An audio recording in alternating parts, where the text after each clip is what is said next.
നമസ്കാരം. കേരളത്തിൽ പ്രത്യേകിച്ച് മലബാറിൽ മെക്സവൻ എന്ന പേരിൽ പുതിയൊരു വ്യായാമ മുറ വളർന്നു വരികയാണ്. എല്ലാ ഗ്രാമങ്ങളിലും ജാതി മത രാഷ്ട്രീയ ഭേദമന്യേ ആളുകൾ, അത് ചെറുപ്പക്കാരും പ്രായമുള്ള ആളുകളും എല്ലാവരും ഒത്തൊരുമിച്ചുകൊണ്ട് ഇത്തരം വ്യായാമങ്ങൾ നടത്തിക്കൊണ്ടിരിക്കുകയാണ്. നമുക്കറിയാം, കേരളത്തിൻ്റെ ഇപ്പോഴത്തെ അവസ്ഥ പരിതാപകരമാണ്.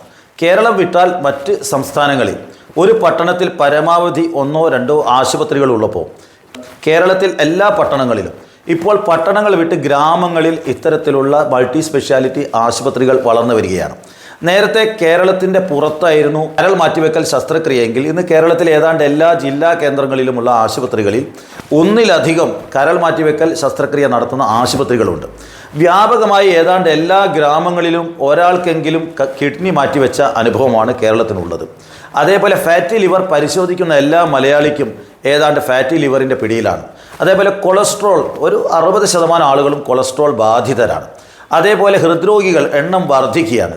സ്ട്രോക്ക് രോഗികളുടെ എണ്ണം വർദ്ധിക്കുകയാണ്. ഇത് ഒക്കെ തന്നെ നമ്മുടെ ജീവിതശൈലി രോഗങ്ങൾ, പ്രത്യേകിച്ച് നമ്മുടെ പ്രഷറിലെയും ഷുഗറിലെയും വേരിയേഷൻ കാരണം വ്യാപകമായി ഈ രോഗങ്ങളുടെ എണ്ണം കൂടുന്നു. അതിനനുസരിച്ച് ആശുപത്രികൾ മുളച്ചു പൊങ്ങുകയാണ്. മറ്റ് സംസ്ഥാനങ്ങളിലൊക്കെ തന്നെ വിരലിലെണ്ണാവുന്ന ആശുപത്രികൾ ഉള്ളപ്പോൾ നമ്മുടെ കേരളത്തിൽ എല്ലാ സ്ഥലത്തും ആശുപത്രികൾ ഓരോന്നായിട്ട് മുളച്ചു പൊങ്ങുന്നു. അവിടങ്ങളിലൊക്കെ തന്നെ രോഗികളുടെ തള്ളിക്കയറ്റമാണ്. അതേപോലെ മെഡിക്കൽ കോളേജ് ആശുപത്രിയിൽ കാല് വെക്കാൻ സാധിക്കാത്ത രൂപത്തിൽ 100 കണക്കിന് രോഗികൾ വരാന്തയിൽ തിങ്ങിക്കൂടി കിടക്കുകയാണ്. അത്രമാത്രം കേരളത്തിൽ രോഗികളുടെ എണ്ണം ഓരോ ദിവസവും വർദ്ധിക്കുകയാണ്.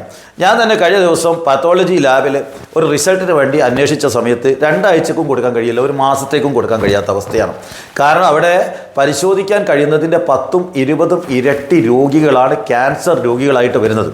അങ്ങനെ കേരളം സമ്പൂർണ്ണമായി രോഗത്തിന് അടിമപ്പെടുമ്പോൾ ഒരു വിഭാഗം ആളുകൾ രാവിലെ എഴുന്നേറ്റ് 5:30 മണിക്ക് ഒത്തുകൂടിക്കൊണ്ട് ഒരു 20 മിനിറ്റ് എക്സസൈസ് ചെയ്യുമ്പോൾ അതിനെ പ്രോത്സാഹിപ്പിച്ച് നമ്മളൊക്കെ തന്നെ അത് ഏതെങ്കിലും തരത്തിൽ ചൂഷണം ചെയ്യുന്നതിനെ തിരുത്താൻ വേണ്ടിയിട്ട് ഇടപെടൽ നടത്തുക അല്ലാതെ അതിനെ തകർക്കുന്ന രൂപത്തിൽ സംഘടനകൾ ഇടപെടുന്നത് വളരെ അപലപനീയമാണ്, അംഗീകരിക്കാൻ കഴിയാത്തതാണ്.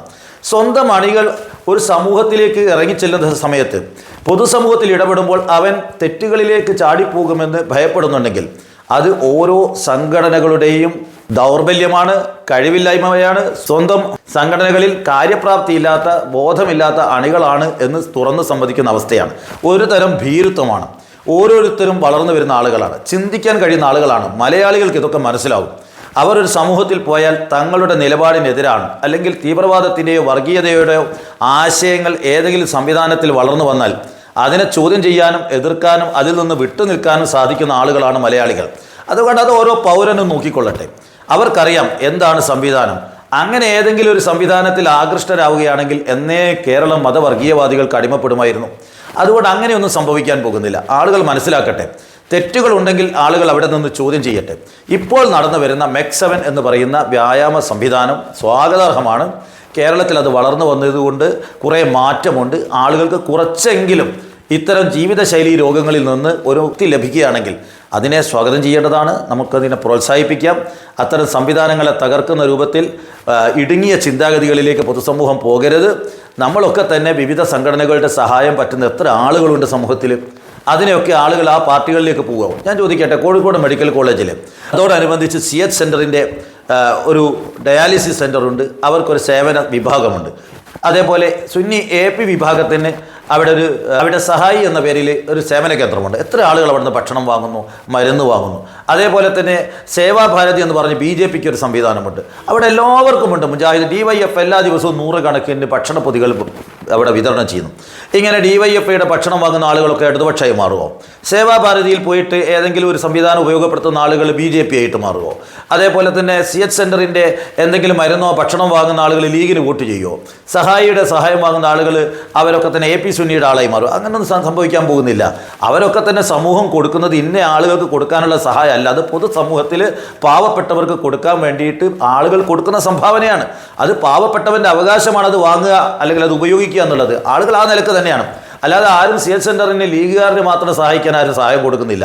അതേപോലെ സഹായിയിലും ഒക്കെ തന്നെ പാവപ്പെട്ടവനെ സഹായിക്കാനാണ് ആളുകൾ കൊടുക്കുന്നത്.